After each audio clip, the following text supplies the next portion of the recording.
better. When this happened, it was just kind of an accumulation of hits or something in that game? Probably just accumulation. I didn't really feel a specific hit shock me or stun me. It was just, I didn't really feel good after. And, most of my family members were there for the game, and they took notice that night when we were at dinner, so they told me that I should probably go in, and, I guess it was for the better. What kinds of things did they notice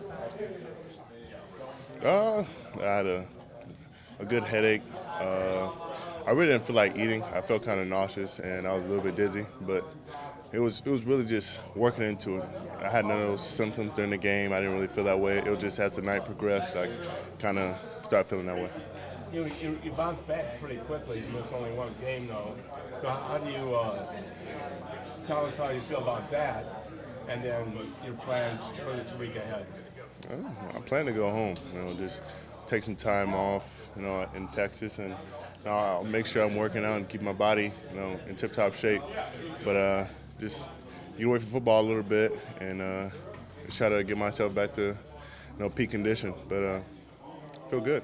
Is it a minor blessing in disguise from the standpoint of you weren't obviously 100% when you came back on the ankle, but that bought you another week to rest that ankle. You get to rest it again during the bye. So from just a big picture point of view, is it almost a small little blessing that you got this second break here? I guess you could look at it that way. I never want to miss a game. I don't ever want to be out, whether it's practice or a game. I don't want to miss anything. But if it helps me recover, I appreciate it. So just having that time to work on my ankle and strengthen it and get it back to 100%, I'll take it. But after the bye week, I should be back to my normal self pretty much. Had you ever previously been diagnosed with a concussion? Yes. How many times? 2. 2 times previous to this one, so 3 total? Mm-hmm. Is it scary each time it happens, or do you get used to it, or is it always kind of a jolt? It's just part of the game. You know that coming in, that stuff like this is going to happen. So you just have to be prepared for it and take care of yourself the same way. Make sure that you're fully recovered when you come back, so you don't do further damage, to yourself. And once you're fully recovered, you should be able to handle those things and be able to carry on in a normal lifestyle. were those at A&M when you had those? One in high school, one at A&M. Do you worry about long-term effects now that this was Not really. I've taken enough time that where I feel like I've completely recovered from each and every one of them. So I don't feel like it's really do any harm to me in my future. The Browns said that you came in Tuesday morning and reported the symptoms. Did you hesitate on Monday to tell anyone, or how did time? I did because I really wanted to play. I didn't want to have something like that, be a hindrance to me or my team. So once I still felt it that second day, so on Tuesday, I really feel like I should say something because I didn't feel like I was getting anywhere. Is it obviously in your mind that's important that guys self-report because that's not the kind of thing you want to mess with, right? No, if it had been some like I guess physical in my body, that's different. But you don't want to mess with your mind. It's something that you can't get back. That's something you can't heal. You could deal with a thumb or arm or a back or a leg, but messing with your mind and allowing those kind of things to carry on, that can do you harm for a long time. And you don't want to be that way if you plan to have kids and you want to be the same way you've always been with your family.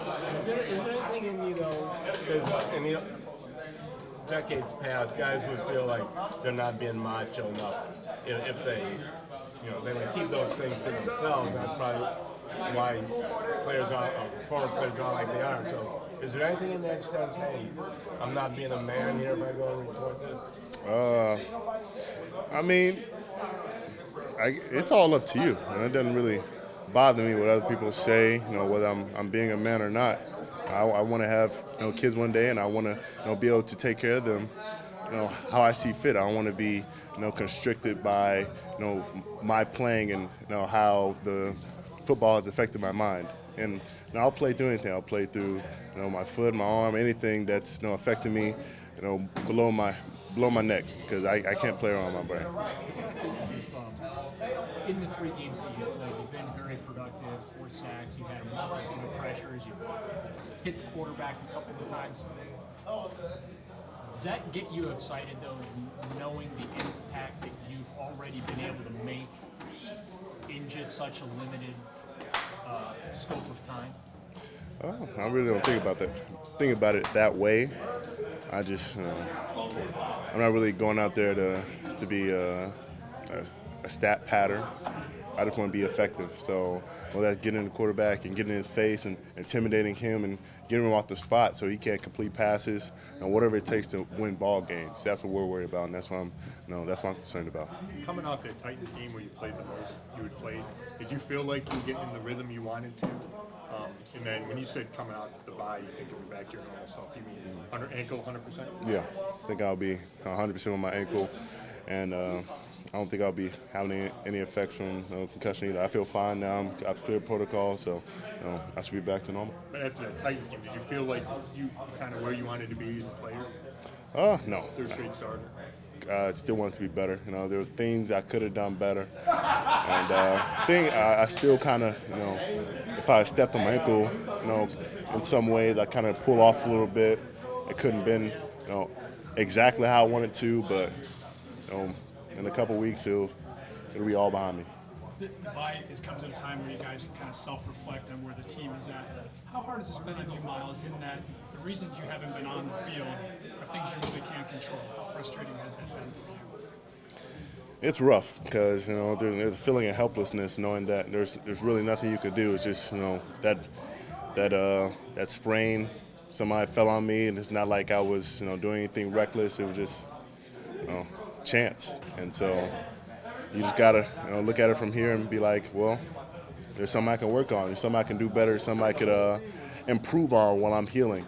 And taking the same approach while I was recovering from the concussion. I mean, I could do better learning my plays. I can make sure I get in the right gap. I can learn how I could be more effective. If I'm coming inside, if I'm slanting, if I'm starting outside, just making sure that you're improving your game any opportunity you're given. Myles, besides just trying to get back to 100%, and you just mentioned improvements, what's one thing in your game that you're really trying to improve for next game? We're trying to improve pass rush. I mean, we need to affect the quarterback more. We need to get him off his spot. We need to intimidate him, and just making sure that I'm effective, as effective when I'm on the inside, when I'm in a 3 technique or a 4-eye, or I'm coming inside slanting, as I am when I'm rushing the passer, as a 5 technique coming out the edge. You said after the game in London that you guys really don't have a margin for error, have to kind of play a perfect game to have a chance to win. Do you agree with that? Do you feel that you got that? I mean, there's that kind of, I don't know if you want to call it pressure or whatever, but that need to really not have any penalties or anything like that would turn it away from your favor?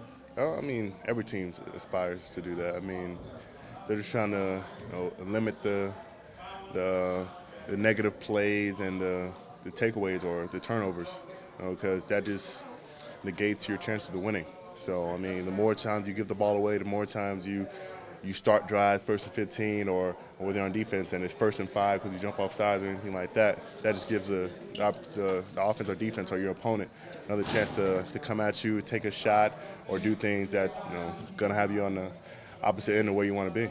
Do you feel like because this is such a young team, though, that you are a little bit different than the rest of the teams, or maybe they can compensate for something like that? You guys can't do it as much consistently? I mean, as a young team, you just gotta learn to turn the page. Make sure that you don't get caught up in thinking about those negative plays or the penalties you committed. That's what older teams, they've been through the grind, they've had that experience, and then they don't let that one play get to them. So they're not really worried about that, and we're going to get to that same level. Anything else? Do you ever look at it like if you could be out there, you are that guy that can kind of make that one play where you guys don't have to be perfect, you can cover for that mistake? Yeah, I mean, I feel like I can go out there and make the play. I feel like if things aren't going perfect, I can come around the edge and fix things. And so it is what it is. I just got to go out there and prove it. Talk is cheap.